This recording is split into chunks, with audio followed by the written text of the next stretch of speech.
Yeah, the Lords of Motion are now as far advanced as with the Lords of Wisdom on Saturn. Then the lowest principle of their being was the astral body. They now possess an etheric or vital body, and in a corresponding degree, the other spiritual beings have reached a further stage of evolution. All these spiritual beings are therefore able to work out the further evolution of the human germ in a different way than on Saturn. But the human germ was dissolved at the end of the Saturn evolution, in order that the more highly evolved spirit beings might resume their work where they had left it off. The human germ must once more briefly recapitulate the stages through which it passed on Saturn. This, in fact, is what appears to clairvoyant faculties as perception. The human germ comes forth out of its retirement and begins to develop by its own ability by means of the forces which have been implanted within it on Saturn.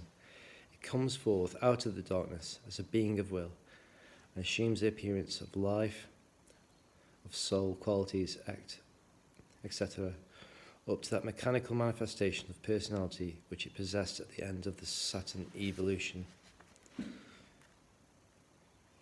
The second of the great periods of evolution that have been mentioned, the Sun period, affects the rising of man's being to a higher stage of consciousness than that which it had attained on Saturn.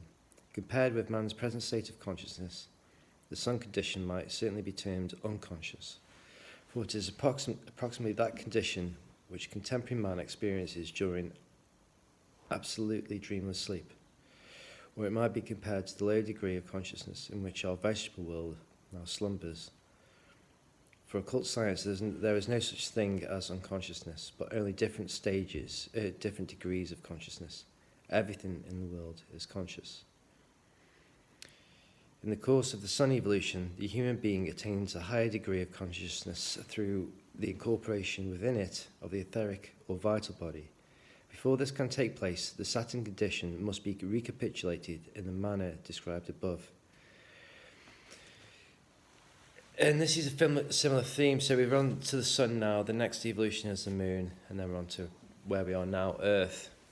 And during each of these great cycles, perhaps what we're going into now is this fermentation, repose, rest, to go through all the stages again.